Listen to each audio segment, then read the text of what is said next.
दोस्तों आज के टॉपिक का नाम है हमारा। तो आज हम देखेंगे फंक्शंस क्या होते हैं।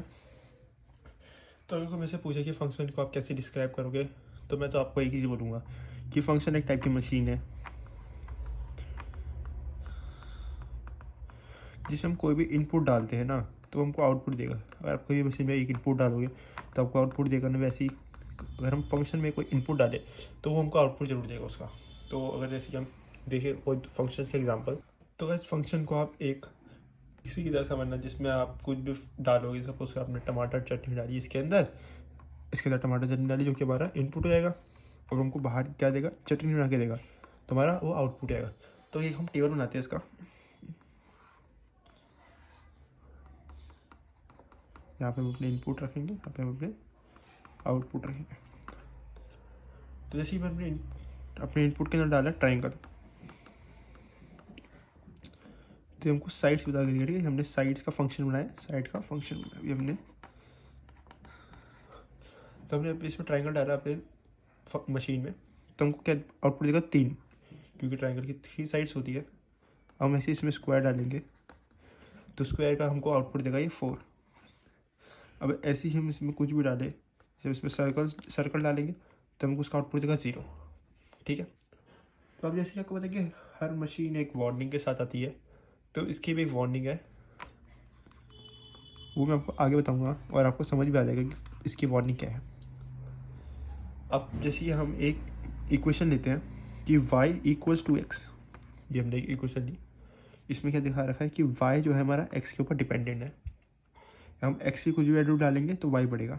तो हम यहाँ पे मान रहे हैं कि जो हमारा x है हमारा इनपुट है, और जो हमारा y निकल के आएगा हमारा आउटपुट निकल के आएगा। तो इसका भी एक टेबल बना लेते हैं। तो हमने डाला कि अगर इनपुट हमारा क्या है, x है, यहाँ पे हमारा इनपुट x है और हमारा आउटपुट क्या है, यहाँ पे आउटपुट हमारा y है। ठीक है, तो हमने इनपुट डाला, x के बदले हमने 1 डाला तो y भी 1 निकल गया। x में हमने -1 डाला, y भी हमारा -1 निकल गया। x के बदले हमने 100 डाला तो y हमारा 100 निकल जाएगा।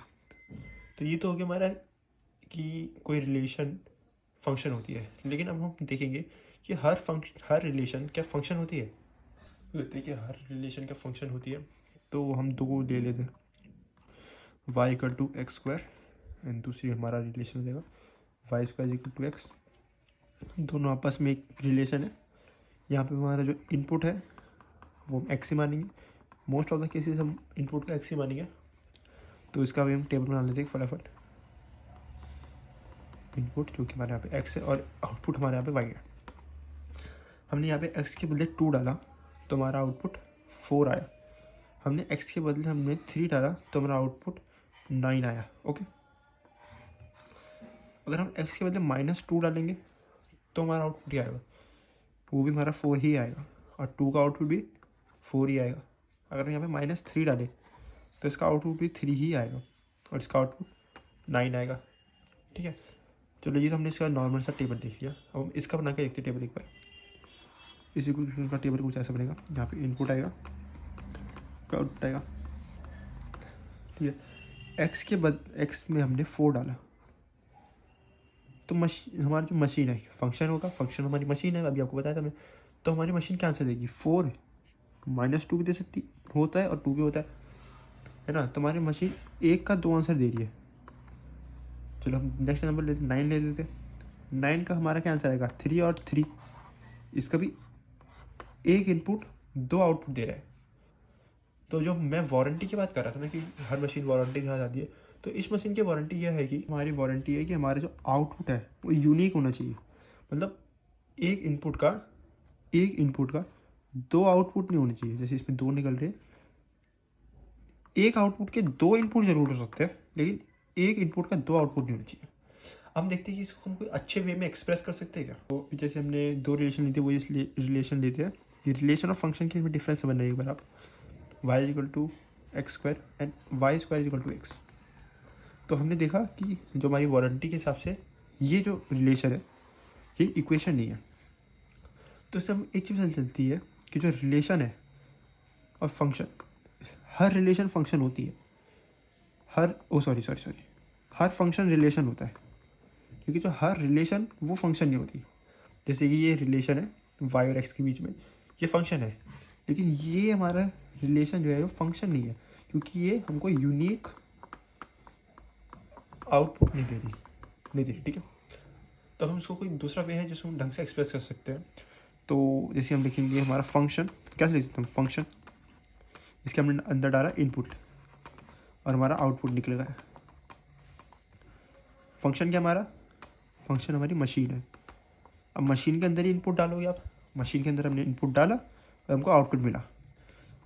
तो जब हम इसको लिखेंगे, जो हमारा इनपुट होता है, मैंने क्या बोला, मोस्ट ऑफ द केसेस हम एक्स लेते हैं, तो यहाँ पे एक्स लिखेंगे, और output most of the cases हम वाई लेंगे। तो अब इसको कैसे एक्सप्रेस कर सकते हैं एक ब्यूटीफुल वे में, कि जो हमारा फंक्शन है इसमें देते हैं एफ ब्रैकेट में x is equal to y. अब इसके बाद वाई की कोई भी वैल्यू हो सकती है,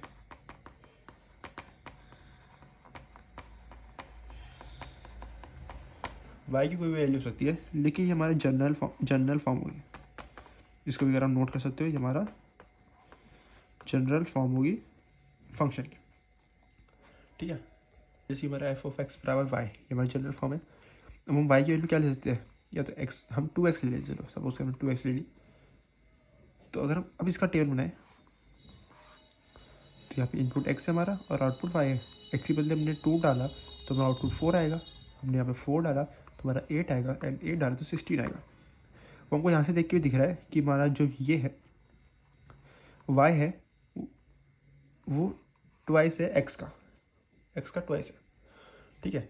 तो अब देखो हमने यहाँ पे सिर्फ y लिया है और यहाँ पे हमने f ऑफ y लिया है, तो हम उसको यूँ भी लिख सकते हैं, क्योंकि f ऑफ x y के इक्वल है, तो हम यहाँ पे y के बदले f ऑफ x भी लिख सकते हैं, f of x equal to 2x, और ये y के बराबर भी है, ये भी याद रखना। अब ये फॉर्म जो लगता है ना मुझे, ये वाला f ऑफ x बराबर 2x, ये मुझे बहुत अच्छा ही लगता है, क्योंकि इसमें हमको पता चल जाता है कि हमने क्या डाला है। सपोज हमने इसकी जगह 2 डाला, तो यहाँ पे देखेंगे हमने इनपुट में 2 डाला और हमको आउटपुट 4 मिला। तो देखो इनपुट में 2 डाला तो हमको आउटपुट 4 मिला था, तो ये हमारा यहाँ पे आउटपुट आ रहा है, ठीक है। अभी हम f ऑफ 4 डालते हैं तो हमारा आउटपुट 8 आएगा, ये हमारा आउटपुट बन गया वापस से, तो ये हमारा आउटपुट बन गया। तो आशा करता हूँ आपको फंक्शन के बारे में समझ आया होगा। अगर आपको अलग से वीडियो चाहिए फंक्शन और रिलेशन के बारे में, तो आप मुझे उसके बारे में बता सकते हैं। और ये हमारा कैलकुलस का सेकंड पार्ट था जिसमें मैं आपको फंक्शन बता दिए। नेक्स्ट हम अगला डिफ्रेंशिएशन की नेक्स्ट टॉपिक करेंगे, जिसमें हम फंक्शन का डिफ्रेंशिएशन करना सीखेंगे। तब तक अगर आपको कुछ डाउट हो तो आप कमेंट में पूछ सकते हैं।